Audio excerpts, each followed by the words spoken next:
శంషాబాద్ లో ఏబీవీపీ నాయకులు ఆందోళనకు దిగారు. పెండింగ్ లో ఉన్న స్కాలర్షిప్స్ ఫీజులను క్లియర్ చేయాలని కోరుతూ ఎయిర్పోర్టు ప్రధాన రహదారిపై బైఠాయించారు. అయితే నిరసనకారులు సీఎం రేవంత్ రెడ్డి దిష్టిబొమ్మను దహనం చేసేందుకు యత్నించారు. వారిని పోలీసులు అడ్డుకున్నారు. ఈ క్రమంలో ఇరువురికి మధ్య వాగ్వాదం జరిగింది.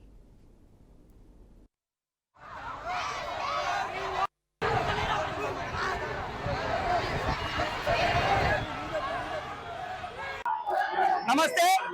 పృథ్వీ ఏబీవీపీ రాష్ట్ర సంయుక్త కార్యదర్శి. ఈరోజు శంషాబాద్ శాఖ ఆధ్వర్యంలో ప్రభుత్వం యొక్క దిష్టిబొమ్మని దానం చేయడం జరుగుతుంది. ఎందుకంటే కొట్లాడేసుకున్న తెలంగాణలో కేసీఆర్ ప్రభుత్వంలో ఇప్పుడున్నటువంటి రేవంత్ రెడ్డి ప్రతిపక్ష నాయకుడిగా ఉన్నప్పుడు కాంగ్రెస్ ప్రభుత్వం తెలంగాణ రాష్ట్రంలో ఏర్పడితే విద్యారంగానికి మార్గదర్శనం తీసుకొస్తాము, విద్యారంగాన్ని పునరుజ్జీవం వస్తున్నటువంటి రేవంత్ రెడ్డి ఈ రోజు తమ యొక్క దేవత సోనియా గాంధీ దగ్గర మోకరిల్ల మీద ఉన్న శ్రద్ధ విద్యారంగంతో లేనటువంటి పరిస్థితి తెలంగాణ రాష్ట్రంలో దాపురించింది. దాదాపు 8,000 కోట్ల పెండింగ్ స్కాలర్షిప్ బకాయిలు ఉంటే ఈరోజు తెలంగాణ రాష్ట్రంలో విద్యార్థులు గోసలు పడుతున్నారు.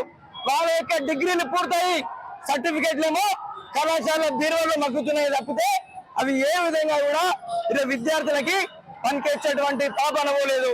అయ్యా రేవంత్ రెడ్డి, రైతులకు రుణమాఫీ చేసినాం, మేమందరం కూడా స్వాగతిస్తా ఉన్నాం. రైతుల బిడ్డలమైన మీ అందరికీ స్కాలర్షిప్ ఎప్పుడు ఇస్తామని మేము అడుగుతా ఉన్నాం. నమస్తే.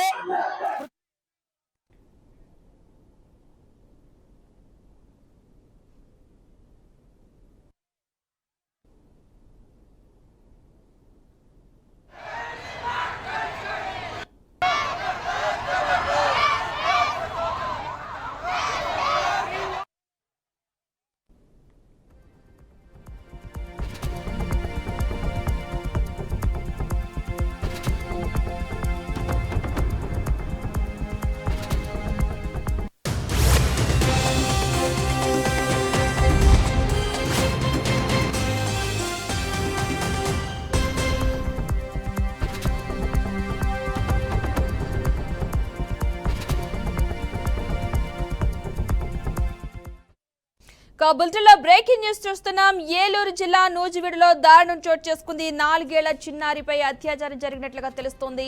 ఈ ఘటన ఏలూరు జిల్లా నూజివీడులో చోటు చేసుకున్నట్లుగా సమాచారం. 4 ఏళ్ల చిన్నారిపై అత్యాచారం చేసినట్లుగా తెలుస్తోంది. పాపను ఎత్తికెళ్లి పామాయిల్ తోటలో దుర్మార్గులు అత్యాచారం చేసినట్టుగా అయితే సమాచారం అందుతోంది.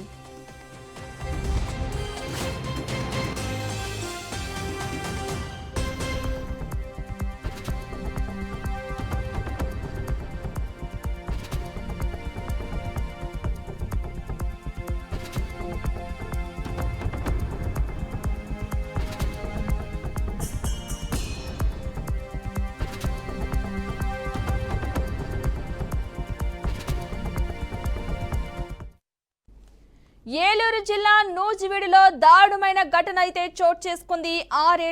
4 ఏళ్ల చిన్నారిపై అత్యాచారం చేసినట్లుగా తెలుస్తోంది. పాపను ఎత్తికెళ్లి పామాయిల్లో దుర్మార్గులు అత్యాచారం చేసినట్లుగా అయితే సమాచారం అందుతుంది. ఇక ఈ ఘటనకు సంబంధించి పూర్తి వివరాలు ఇంకా తెలియాల్సి ఉంది.